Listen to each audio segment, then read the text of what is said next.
तो प्यारे बच्चों, अभी हम हमारे इस कोर्स के जो पहला टॉपिक है संबंधों के प्रकार पर आगे बढ़ते हैं। और जैसा कि मैंने आपको बताया था, जो सिलेबस हमने लिखा था कि उसमें 4 प्रकार के संबंध हमें पढ़ने हैं। पहला है स्वतुल्य संबंध, दूसरा है सम्मित संबंध, तीसरा है संक्रामक संबंध और चौथा है तुल्यता संबंध। तो सबसे पहले हम स्वतुल्य संबंध के बारे में बात करते हैं, जिसे हम प्यारे बच्चों इंग्लिश में रिफ्लेक्सिव रिलेशन बोलते हैं। ठीक है, तो ध्यान रखिएगा, इसे इंग्लिश में हम रिफ्लेक्सिव रिलेशन बोलते हैं। होता क्या है कि जब ऑर्डर पेयर ऐसा हो ए और वो रिलेशन में हो, जो रिलेशन आपको दिया गया है उसमें ऐसा ऑर्डर पेयर हो, तो वो संबंध स्वतुल्य होता है, वो रिलेशन स्वतुल्य होता है। जैसे एक एग्जांपल से समझ लो कि आपने एक रिलेशन लिखा और उसमें आपने पाया 1 1 है ना, है इसी तरह का ऑर्डर पेयर 1 1, यानी रिपीटेड संख्याएं जो है वो रिपीट है। 2 2 भी है, हो सकता है 1 1 ही हो, 2 2 ना हो, लेकिन है तो सही ए 3 3। इस तरह का कोई अगर संबंध आपको दिया हुआ है प्यारे बच्चों, तो उस संबंध को हम बोलते हैं स्वतुल्य संबंध। बहुत अच्छे से समझिएगा, ये ऑर्डर पेयर दिया हुआ है। ऑर्डर पेयर अगर इस रूप में है, इस रूप में मतलब जिसकी डोमेन और रेंज दोनों बराबर हैं, डोमेन भी वही, रेंज भी वही, तो ऐसे संबंध को हम स्वतुल्य संबंध बोलते हैं। दूसरा होता है प्यारे बच्चों सम्मित संबंध। क्या होता है इसमें? यदि कोई ऑर्डर पेयर ए और बी आर को बिलोंग करता है, तो बी और ए भी आर को बिलोंग करना चाहिए। मतलब एग्जांपल देख लीजिए, अगर कोई रिलेशन लिखा हुआ है और उसमें 1 और 2 लिखा हुआ है, तो उसमें 2 और 1 भी होना चाहिए, 2 और 1 भी होना चाहिए। इसका रेसिप्रोकल होना चाहिए, उल्टा भी होना चाहिए। 1 और 2 है अगर ऑर्डर पेयर, तो ऑर्डर पेयर में 2 और 1 भी होना चाहिए, तब वो संबंध सम्मित संबंध होता है। ठीक है। थर्ड है प्यारे बच्चों संक्रामक, जिसे हम इंग्लिश में ट्रांजिटिव बोलते हैं। इसमें क्या है कि यदि ए और बी आर को बिलोंग करता है, ये ऑर्डर पेयर, और बी और सी आर को बिलोंग करता है, तो ए और सी उस रिलेशन में होना चाहिए।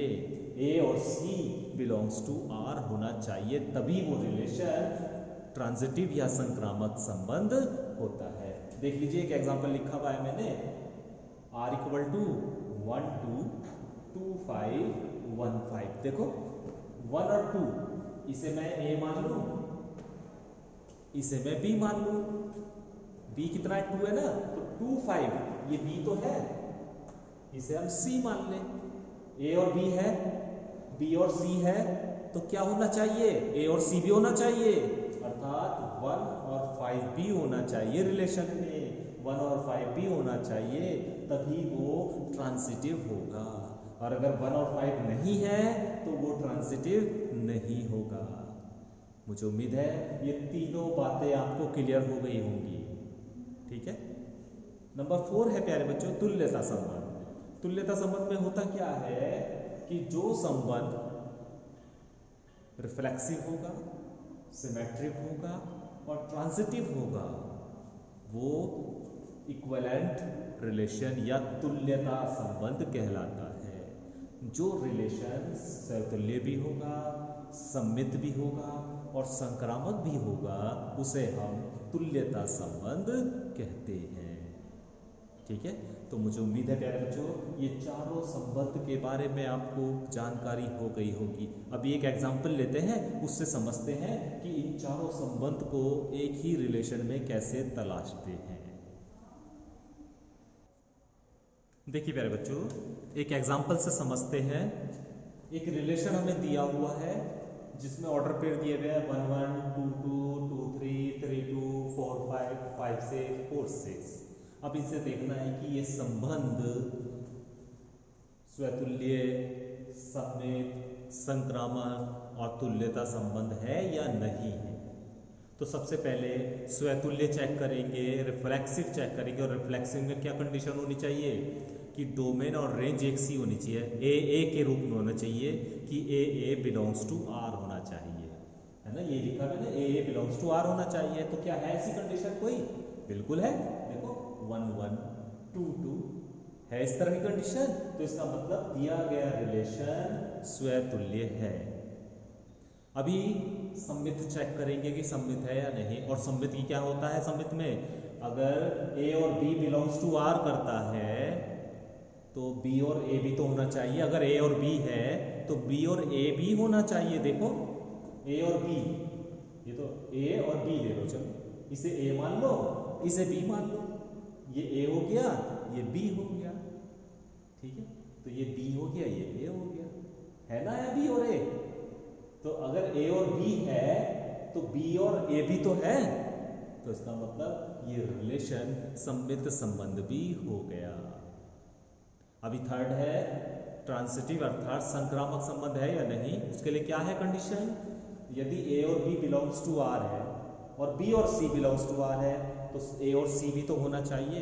देखो जैसे ए और बी कोई भी देख लो, मान लो ये है 4 और 5 है, इसे ए मान लो, इसे बी मान लो।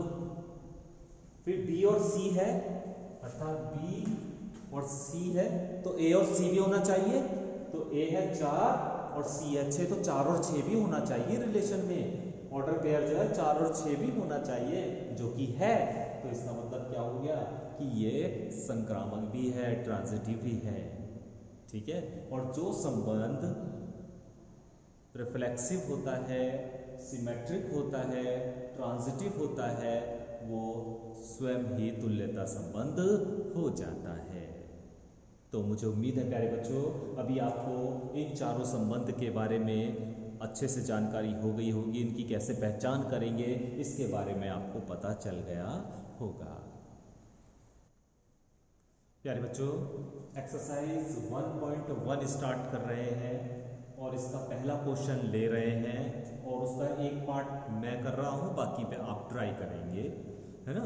तो क्वेश्चन दिया गया है कि एक समुच्चय हमें दिया गया है जिसमें संख्याएं दी गई है 1 2 3 अप टू 14 तक हमें संख्याएं दी गई है। तो सबसे पहले प्यारे बच्चों हमें जो समुच्चय दिया गया है उस समुच्चय का उसी समुच्चय के साथ कार्टेशियन प्रोडक्ट निकालना है, तभी तो ऑर्डर पेयर बनेगा। तो इस समुच्चय का इसी समुच्चय के साथ कार्टेशियन प्रोडक्ट निकालना है। तो ए के साथ ही कार्टेशियन प्रोडक्ट निकालना है। मतलब 1 का 1 के साथ, 1 का 2 के साथ, 1 का 3 के साथ ऑर्डर पेयर बनते चले जाएंगे। तो इसी तरह 1 का 14 के साथ ऑर्डर पेयर बनेगा।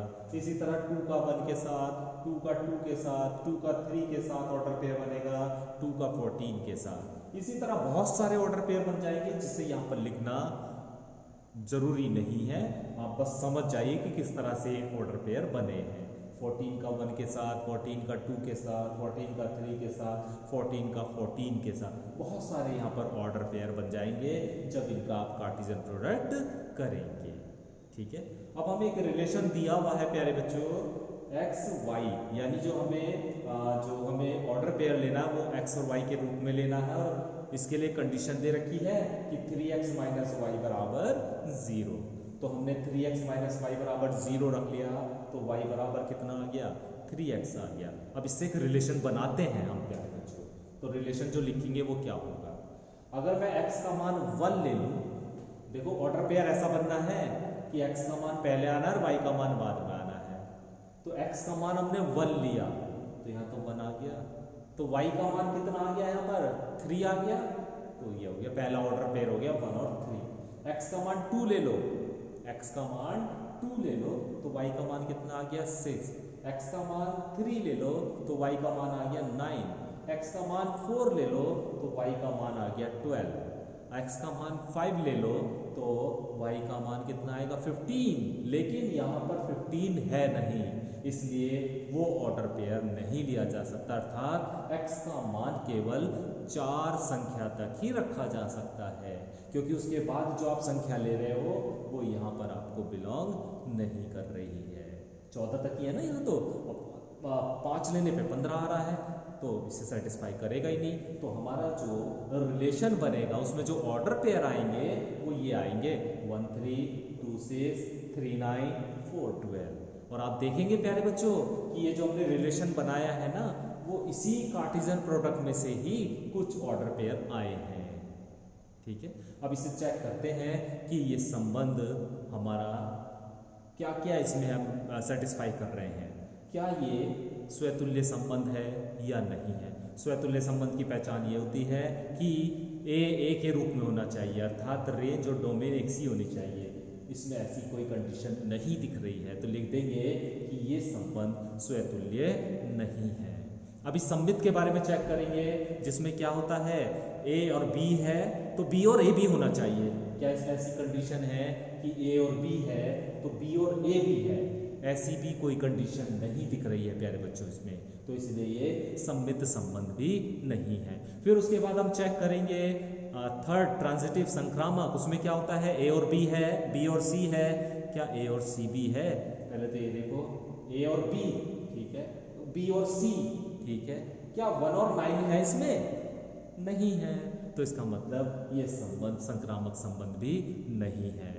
तो इसका मतलब क्या हुआ कि ये तुल्यता संबंध भी नहीं है, क्योंकि ना तो ये स्वतुल्य, ना सम्मित और ना संक्रामक, तो ऐसा संबंध तुल्यता संबंध भी नहीं होता है। तो इस तरह प्यारे बच्चों इस एक्सरसाइज में हमें क्वेश्चन दिए गए हैं। तो मुझे उम्मीद है अभी आपको इन चारों के बारे में समझ में आ गया होगा। आज हम इतना ही काम करेंगे। आप जो भी आपको बातें बताई गई हैं उसे थोड़ा सा ध्यान से पढ़िए। क्वेश्चन नंबर 1 को आप पूरा करने की कोशिश कीजिए। कल से हम इस एक्सरसाइज में और आगे के क्वेश्चन करेंगे। Thank you.